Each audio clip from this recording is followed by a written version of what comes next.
आकाश में उड़ने वाली चिड़िया और जंगल में रहने वाली शेर न बोती है न काटती है, फिर भी भर पेट खाती है। आप तो इस दुनिया के सबसे शिक्षित, सबसे समझदार है, इसके बाद भी आप चिंता कर रहे हैं कि हम गरीब हैं। मूर्ख है आप, गरीब नहीं, आप मूर्ख है।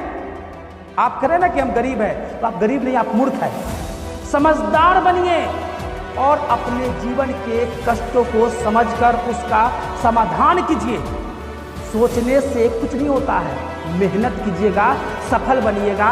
मेहनत नहीं कीजिएगा, कभी आप सफल नहीं बनिएगा। याद रखिए मेरे बातें।